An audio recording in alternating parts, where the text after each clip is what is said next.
Assalamualaikum warahmatullahi wabarakatuh. Perkenalkan, nama saya Vanessa Nita Chari. Saya dari program studi Teknologi Rekayasa Otomasi angkatan 2024 Sekolah Vokasi Universitas Diponegoro dengan 3 digit nilai terakhir 107. Saya berasal dari kelas D, praktikum D.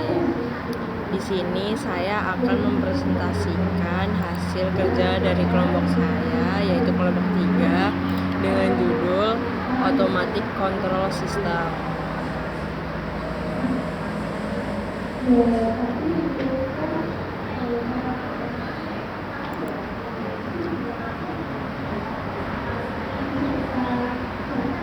Oke, sumber materi dari kelompok saya yang kita dapatkan yaitu ada buku dari berjudul Automatic Control System oleh Benjamin Cekowo, dan artikel juga ada Control System Engineering oleh Norman S. Nice. Bab yang dibahas di pada materi ini yaitu konsep dasar sistem kontrol, penerapan PID controller dalam rekayasa.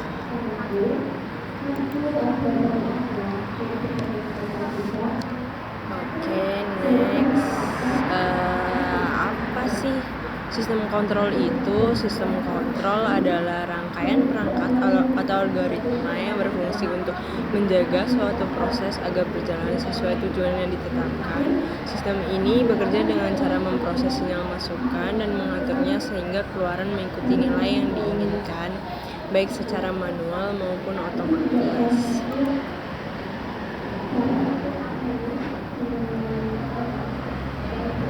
Apa itu feedback? Feedback merupakan mekanisme di mana keluaran sistem dikembalikan ke masukan untuk diperbandingkan dengan nilai acuan. Jika ada selisih atau error, sistem akan mengoreksi diri sehingga kesalahan semakin kecil. Dengan adanya feedback, sistem bisa beradaptasi terhadap gangguan maupun perubahan lingkungan.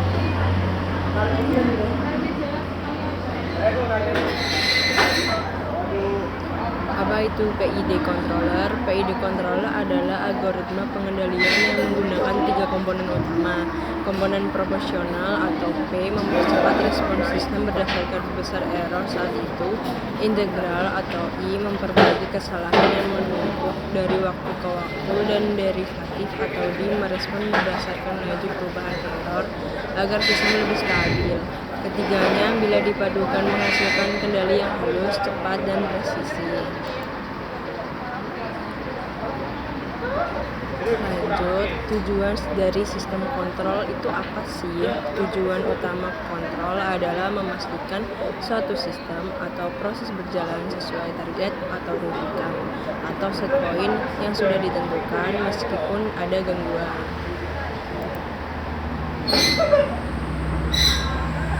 Lanjut, emang buat apa sih? Semisal 1 ada yaitu kontrol suhu, 2 ada yang namanya kontrol tekanan, 3 kontrol level air. Emang buat apa sih? Misal kontrol kecepatan motor, kontrol posisi, dan lain-lain.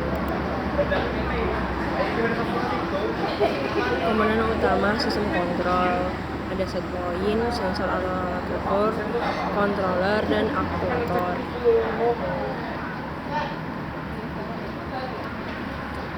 Apa sih set point itu? Set point atau nilai yang diinginkan.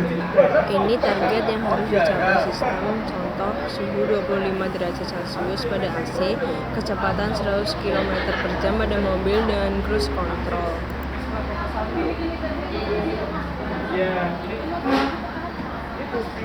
Lanjut, apa sih sensor itu? Sensor adalah alat pembaca kondisi secara langsung atau kondisi aktual.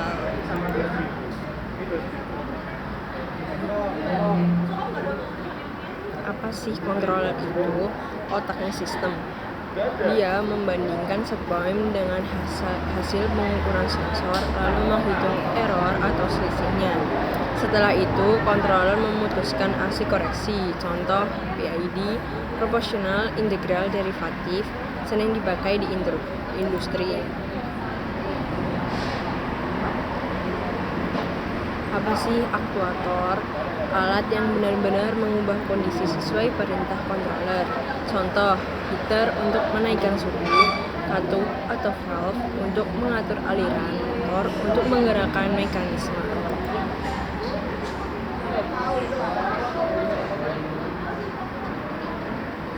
Apa itu prinsip dasar PID? Prinsip dasar pengendali PID, proporsional integral derivatif, adalah sebuah metode kontrol umpan balik yang digunakan untuk menjaga suatu sistem pada nilai yang diinginkan atau set point. Ketiganya, komponennya bekerja sama untuk mengoreksi kesalahan antara nilai set point dan nilai aktual dari sistem.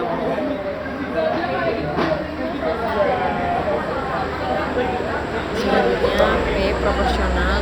Komponen P atau proporsional mengoreksi kesalahan saat itu juga. Aksi kontrol ini sebanding langsung dengan besarnya kesalahan. Artinya, semakin besar perbedaan antara nilai yang diinginkan atau set point dan nilai aktual, semakin besar pula tindakan koreksi yang diberikan. Prinsipnya mirip dengan menginjak pedal gas mobil. Jika Anda melihat speedometer menunjukkan kecepatan 50 km/jam, tetapi target Anda adalah 80 km/jam, Anda akan menekan pedal gas tindakan koreksi lebih dalam. Semakin jauh dari 80 km/jam, semakin dalam Anda akan menekan gas.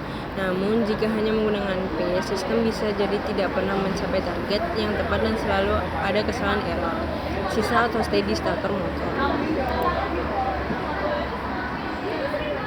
Selanjutnya yaitu I atau integral. Komponen I atau integral bertugas menghilangkan kesalahan yang tersisa, error jangka panjang atau steady state error. Aksi kontrol ini mengintegrasikan atau menjumlahkan kesalahan dari waktu ke waktu. Dengan kata lain, ia mengingat kesalahan masa lalu. Jika ada kesalahan kecil yang terus-menerus terjadi, komponen I akan terus meningkatkan aksi koreksinya hingga kesalahan tersebut hilang sepenuhnya. Ini seperti seorang pengemudi yang secara bertahap menekan pedal gas sedikit demi sedikit karena kecepatan mobilnya terus-menerus kurang dari target yang diinginkan meskipun selisihnya kecil.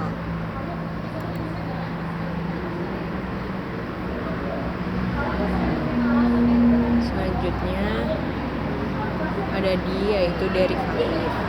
Komponen D atau derivatif berfungsi untuk memprediksi perubahan kesalahan di masa depan dan meredam osilasi atau overshoot. Aksi kontrol ini sebanding dengan laju perubahan kesalahan. Jika kesalahan berubah dengan sangat cepat, komponen D akan memberikan aksi koreksi yang besar untuk memperlambat perubahan tersebut. Ini seperti seorang pengemudi yang dengan cepat melepaskan pedal gas saat melihat speedometer melaju kencang mendekati target untuk menghindari overshoot atau melebihi kecepatan yang diinginkan. Komponen D membantu menstabilkan sistem dan membuatnya lebih responsif tanpa berosilasi.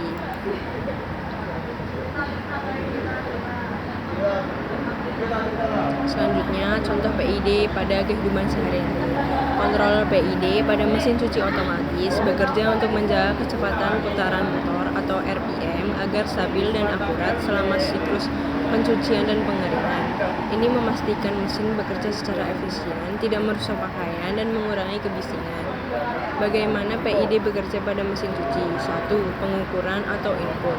Sebuah sensor kecepatan termometer terus-menerus mengukur kecepatan putaran drum saat ini. 2. Perbandingan set point. Nilai yang diukur ini dibandingkan dengan kecepatan putaran yang diinginkan atau set point untuk fase siklus tertentu seperti saat mencuci atau mengeringkan.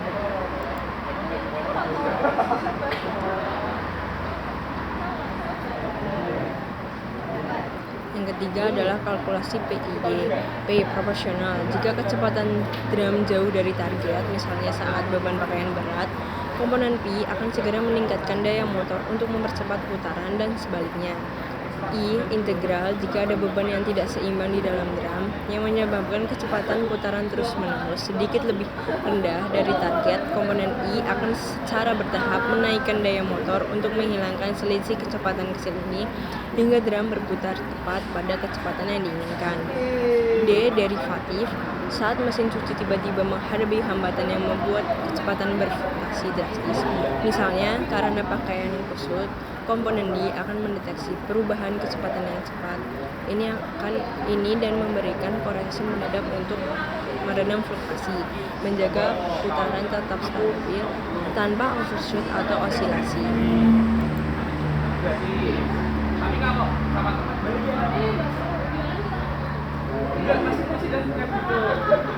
Hasil akhir, melalui kombinasi PI dan ED, mesin cuci dapat beroperasi dengan putaran yang sangat presisi. Hal ini tidak hanya meningkatkan efisiensi pencucian, tetapi juga melindungi motor dari beban berlebih dan memperpanjang umur mesin.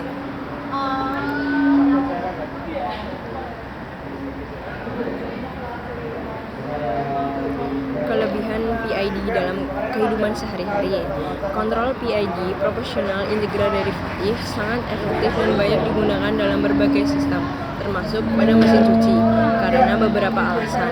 Respon cepat dan akurat. Komponen P proporsional memberikan respon segera terhadap kesalahan, sementara komponen I atau integral menghilangkan kesalahan kecil yang tersisa seiring waktu.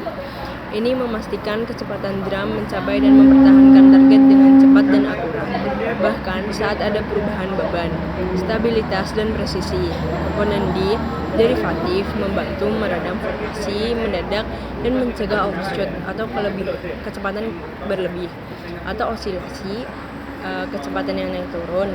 Ini menghasilkan putaran yang stabil, mengurangi getaran dan kebisingan pada mesin cuci. Efisiensi dan perlindungan. Dengan menjaga kecepatan putaran motor tetap stabil, kontrol PID memastikan motor bekerja pada kondisi optimal. Ini tidak hanya menghemat energi, tetapi juga memperpanjang umur motor dan komponen mekanis lainnya, serta melindungi pakaian dan kerusakan akibat putaran yang tidak stabil.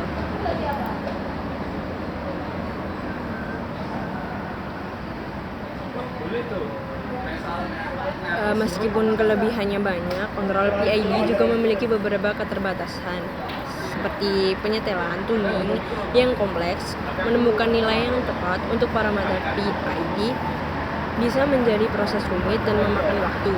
Jika nilainya tidak diatur dengan benar, kontrol bisa menjadi tidak stabil atau terlalu lambat untuk merespon. Tidak ideal untuk semua kondisi. Pada kasus yang sangat ekstrim, seperti beban yang sangat tidak seimbang atau masalah mekanis yang signifikan, kontrol PID mungkin tidak bisa sepenuhnya mengatasi masalah dan bisa menunjukkan kinerja yang kurang optimal. Selanjutnya, sensitif terhadap noise. Komponen D derivatif sangat sensitif terhadap noise atau gangguan pada sinyal pengukuran. Jika ada noise, komponen D bisa bereaksi secara berlebihan dan menyebabkan output kontrol berfluktuasi tajam.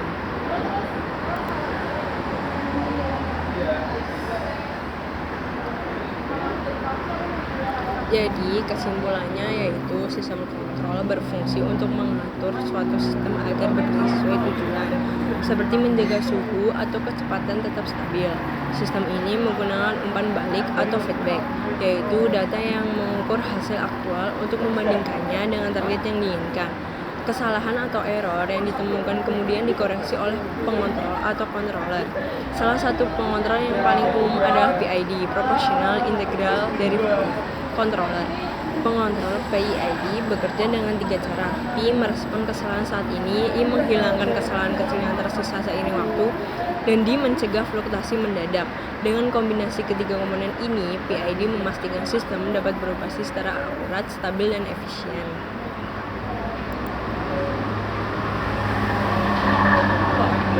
Seperti itu yang bisa saya sampaikan, kurang lebihnya mohon maaf. Wassalamualaikum warahmatullahi wabarakatuh.